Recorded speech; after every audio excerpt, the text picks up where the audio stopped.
एक इंजीनियर लड़की होती है जिसका कत्ल होता है और कत्ल होने के बाद पुलिस के रडार में 4 किरदार होते हैं। लेकिन पुलिस ये तय नहीं कर पा रही थी कि इन चारों में से असली कातिल कौन है जो इंजीनियरिंग की पढ़ाई करने वाली लड़की का मर्डर क्यों कर सकता है। जो 4 रडार में नाम होते हैं वो कोई आम नाम नहीं होता है। एक में माँ का नाम होता है और एक में पिता का और एक में बॉयफ्रेंड का और एक ही में अफेयर होता है, उसका भी नाम पुलिस में दर्ज होता है कि इन चारों में से कोई एक ने उस लड़की का मर्डर किया है। लेकिन एक दिन ऐसा आता है कि कातिल सामने होता है और पुलिस को बताता भी सब चीज़ है, लेकिन पुलिस फिर भी उसका कुछ नहीं कर पाती है और उसके बाद ये केस आज तक चल रहा होता है और कभी भी कातिल पकड़ा ही नहीं जाता है। लेकिन पुलिस के सामने जो सबूत रहते हैं, जो गवाह रहते हैं, उससे ये लग रहा होता है कि कातिल वही है, लेकिन पुलिस भी कुछ नहीं कर पाती है। तो चलिए पूरी इस घटना को कहानी के माध्यम से सुनाएंगे, बताएंगे सच्ची घटना है आप लोग को। आप लोग अपनी राय कमेंट करके जरूर दीजिएगा इस वीडियो पे। और आपका भाई बहुत ज़्यादा मेहनत करता है तो अपने भाई को चैनल को सब्सक्राइब कीजिए, लाइक कीजिए। सच्ची कहानियाँ अगर आप सुनने में इंटरेस्ट रखते हैं तो आज ही हमारे चैनल को सब्सक्राइब कर लीजिए। तो नमस्ते, आदाब, सत श्री अकाल।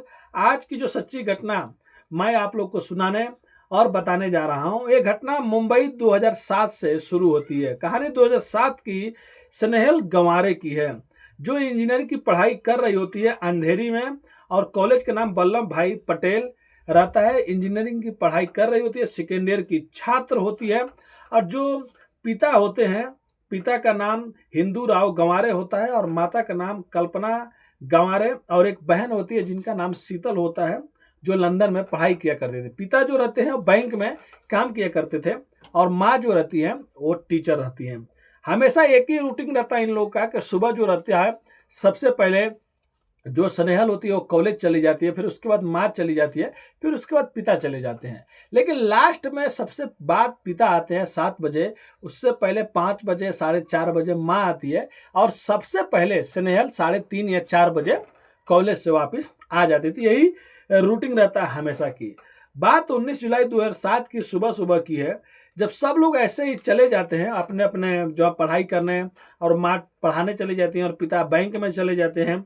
शाम के टाइम 4 बजे जब माँ वापस आती है तो देखती हैं कि घर का दरवाजा बाहर से कुंडी लगा हुआ है और बाहर से कुंडी लगा हुआ है, लेकिन उसका जो चप्पल रहता है वो बाहर ही पड़ा रहता है, घर के बाहर पड़ा रहता है। कुंडी खोलती है और सोचती है कि बेटी कुंडी लगा कहाँ चली गई, लेकिन उसका चप्पल तो बाहर है। अंदर जाकर देखती हैं तो हाल में एक गिलास पानी रहता है और स्नेहल को भी खोजती हैं, इधर उधर स्नेहल नहीं मिलती है।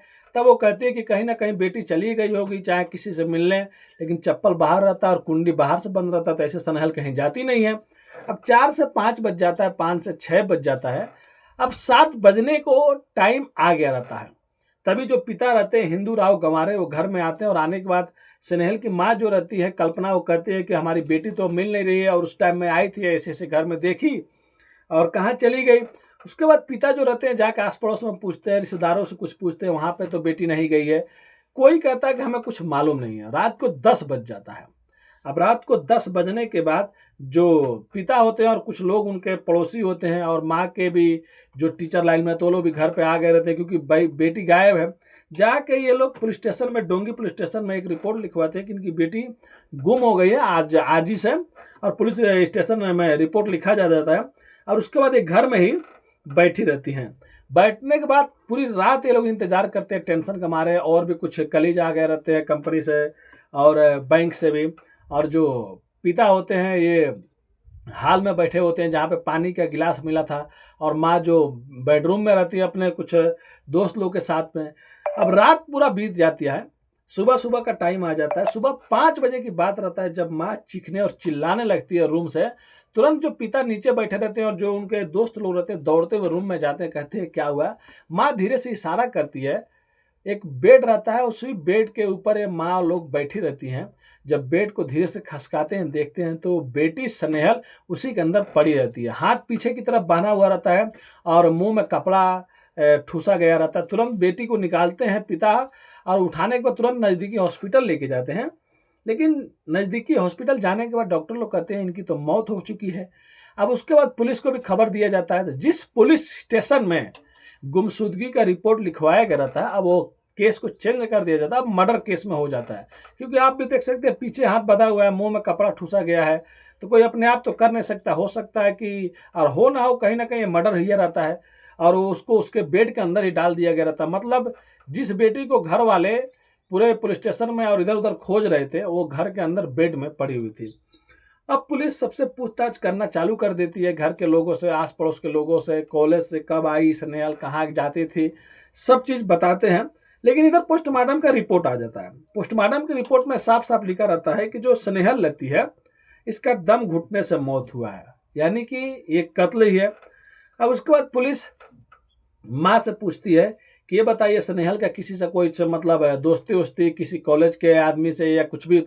तो माँ एक कहानी सुनाती है। माँ कहती है कि हिरेंद्र राठौर नाम का एक उसका लड़का है जो बॉयफ्रेंड था मेरी बेटी का, और मैं इसके बारे में जानती थी और वो स्नेहल मुझे बताती थी। अब माँ की बात पर पुलिस अब हिरेंद्र राठौर को उठाती है, उससे पूछताछ करती है। वो कहता है कि एक हफ्ते से तो साहब मैं खुद उससे बात अच्छे से नहीं कर रहा था। मैं एक पार्टी में गया था जिसके वजह से ये मेरी गर्लफ्रेंड थी, ये गुस्सा हो गई थी और हम लोगों में बातचीत कम हो रहा था। और 2 दिन से तो मेरा मोबाइल ही स्विच ऑफ चल रहा था, मेरे से उससे अच्छे से बात भी नहीं हुआ। 2 दिन से क्या हुआ क्या नहीं हुआ। और मैं उसके घर भी आता जाता था, उसकी मम्मी को मालूम था, तो कल्पना को मालूम था जो उसकी माँ रहती है, लेकिन पिता को नहीं मालूम था। अब उसके बाद पुलिस अब इन लोगों से और भी लोगों से पूछताछ करती है। फिर बाद में पुलिस कहती है कि अब चारों ओर तो ढूंढ लिए, कातिल कोई मिल नहीं रहा है, सीसीटीवी कैमरा रहता नहीं है। अब 2007 में उतना मतलब हर जगह कैमरा वैमरा नहीं लगा था। घर में आके अगर कोई ऐसा मर्डर करे तो बाहर वाला कोई आने से पहले भाई 100 बार सोचेगा, वो भी घर के अंदर ही जाकर मर्डर कर रहा हो ना हो कोई अपना ही आदमी होगा या जानने वाला होगा।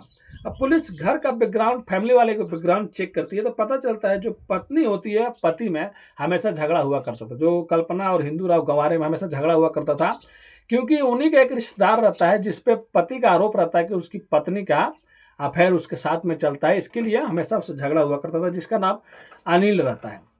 और पति जो रहता है उस पर भी जो पहली बेटी रहती है जो लंदन में पढ़ाई किया करती थी, वो मारपीट का भी एक बार मुकदमा दर्ज कराई रहती है पुलिस स्टेशन में। तो ये सब चीज़ पता चलता है।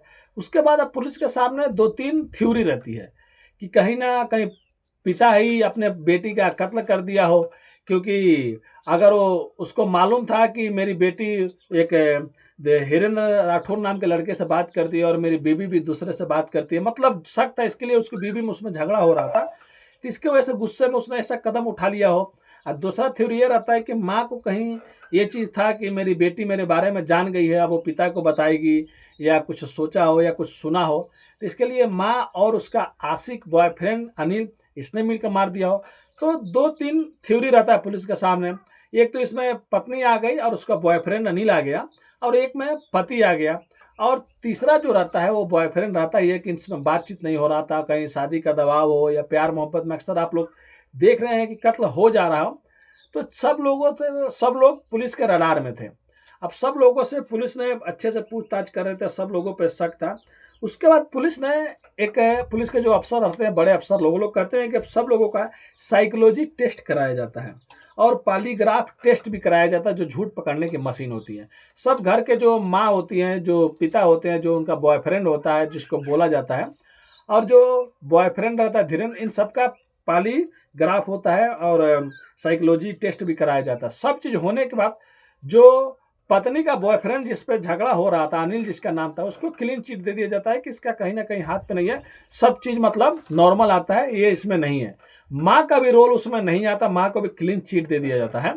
लेकिन जो बॉयफ्रेंड रहता है इसको भी क्लीन चिट दे दिया गया रहता है, लेकिन 2 जगह है इस पे पुलिस को शक होता है। क्योंकि जब 2 बार पुलिस इससे पूछती है क्या तुम स्नेहल के कत्ल में शामिल थे, तुम्हें कुछ मालूम है, तो वो ना बोला। 2 बार उससे पूछा गया, जिसमें जो मशीन थी उसमें मतलब ये दिखा रही थी कि ये झूठ बोल रहा है, लेकिन और सब चीज़ सही था।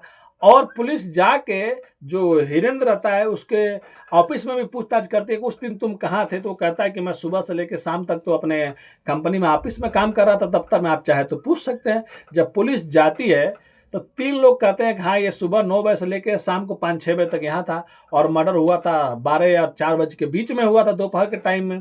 लेकिन उस दिन का जो अटेंशन रजिस्टर रहता है, जब मतलब आदमी जाता है तो साइन करता है, टाइमिंग लिखता है, वो चीज़ गायब रहता है। पुलिस को इस चीज़ पर भी शक रहता है कि क्यों उसी दिन का गायब है, और इधर ये 2 बार ना बोलता है, लेकिन फिर और सब चीज़ में क्लियर रहता है तो पुलिस उसको भी साइड हटाती है। और पिता से भी पॉलीग्राफ और हर एक साइकोलॉजी टेस्ट होता है, तो पिता जो चीज़ बताते हैं वो सही भी लगता है पुलिस को और गलत भी लगता है, लेकिन पूरा क्लियर नहीं रहता है। अब एक अटेंशन के रजिस्टर पे आप बॉयफ्रेंड को गिरफ्तार कर नहीं सकते, फिर भी पुलिस अच्छे से जांच पड़ताल करती है और कुछ भी पुलिस को सबूत नहीं मिलती है। उसी 2007 में जो बॉयफ्रेंड रहता है वो यूएस पढ़ाई करने चला जाता है, क्योंकि मर्डर से पहले जो मतलब मर्डर हुआ रहता है ये स्नेहल का, इससे पहले ही वो अपनी पढ़ाई के लिए सब चीज़ पैसे उसे फीस जमा कर दिया रहता है। अब वो चला जाता है अब वहाँ पे पढ़ने, और पुलिस इधर जांच कर रही होती है। फिर पुलिस बीच में कल्याण कोर्ट में जाके एक क्लोजर रिपोर्ट दाखिल करती है और कहती है कि स्नेहल मर्डर केस में कोई भी सबूत नहीं मिल रहा है, कोई भी गवाह नहीं मिल रहा है, तो इस केस को बंद कर दिया जाए। लेकिन कोर्ट साफ साफ मना कर देती है कि ऐसा क्यों करना, आप लोग अच्छे से जांच कीजिए, देखिए कुछ नया निकलेगा, कुछ सबूत मिलेगा, अब जांच करते रहिए ना। उसके बाद पुलिस अब जांच कर रही होती है। अब बात 2007 से 2010 आ जाता है। जो बॉयफ्रेंड धीरेन्द्र रहता है, हिरेन, वो वापस इंडिया आता है जब उसके पिताजी का मौत हो जाता है, और आने के बाद वो खुद जाके कल्याण कोर्ट में कहता है कि मैं नार्को टेस्ट के लिए तैयार हूँ, और आप लोग को अगर मेरे पर शक है तो मैं टेस्ट के लिए तैयार हूँ भाई, आप दूध का दूध पानी का पानी हो जाएगा। वो खुद अर्जी लगाता है, फिर कोर्ट बाद में पुलिस को भी कहती है। लेकिन बाद में जो पुलिस होता है, वो पुलिस वाले लोग 20 अप्रैल 2010 को शायद इस हिरेंद्र को गिरफ्तार कर लेती हैं, उस अटेंशन रजिस्टर की वजह से कि उस दिन था नहीं और तुम्हें स्नेहल कत्ल में हम लोग अरेस्ट करते हैं। पुलिस लेके चली जाती है, 6-7 दिन बाद कोर्ट में पेश करती है, कोर्ट में से फिर उसको सजा हो जाती है, 1 महीना जेल में रहता है। लेकिन पुलिस के पास भी उतना शिकायत मतलब सबूत नहीं रहता है कि उसको ज़्यादा दिन जेल में रख सकता है। फिर उसके बाद जो बॉयफ्रेंड हिरेंद्र रहता है उसको बेल मिल जाता है मई में, यानी कि 1 महीना वो जेल में रहता है। और उसके बाद जब पुलिस कहती है कि तुम्हारा नार्को टेस्ट कराएंगे हम लोग, तब ये जाके कोर्ट से अपना जो एप्लीकेशन रहता है वापस लेता है। यानी कि नार्को टेस्ट उसी का होगा जो अपने मर्जी से तैयार होगा, उसे कोई जबरदस्ती नहीं कर सकता है। पहले तो वो तैयार था, लेकिन बाद में पुलिस वालों ने उसको अरेस्ट कर लिया, जेल में डाल दिया, तो भाई आप सोच सकते डायरेक्ट वो गुस्सा हो गया और उसके बाद उसने एप्लीकेशन ले लिया। और कोर्ट ने खुद कहा है कि आप लोग सबूत देखिए, जांच कीजिए, हो ना हो कभी ना कभी कोई सबूत मिल जाएगा।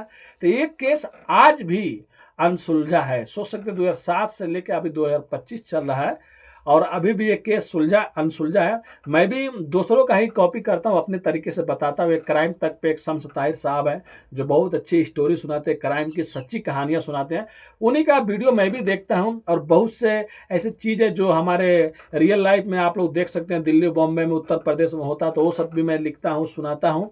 और जब नहीं कुछ मिलता है तो शम्स ताहिर साहब का भी कोई चीज़ रहता है, मैं लिखता हूँ और अपने तरीके से सुनाता हूँ। तो उनसे भी हाथ जोड़ के विनती है, अगर कभी हमारी वीडियो देखे या उनके टीम मेंबर, तो प्लीज़ स्ट्राइक नहीं मारे। फिर भी मेरे को यूट्यूब के बारे में ज़्यादा मालूम नहीं है, कई साल से मेहनत करता हूँ, कभी 1 रुपये भी नहीं आया। फिर भी आदमी मेहनत करते रहता है, आज नहीं तो कल कामयाब होंगे, और कामयाब नहीं होंगे तो क्या कुछ जाएगा भी नहीं, क्योंकि टाइम ही जा रहा है ना। और टाइम तो वैसे सब लोगों का जा रहा है, जो लोग रील देख रहे हैं, जो लोग टाइम अपना बर्बाद कर रहे हैं, लेकिन मैं तो कहीं ना कहीं कुछ काम कर रहा हूँ।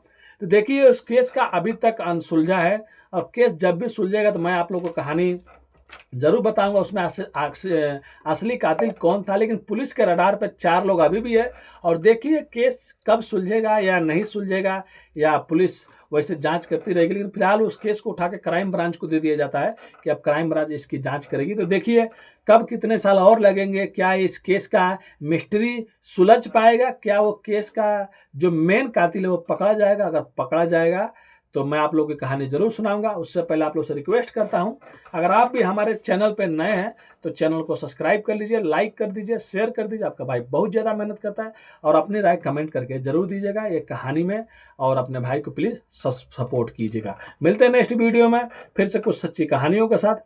अभी के लिए अलविदा लेते हैं आप लोगों से, धन्यवाद।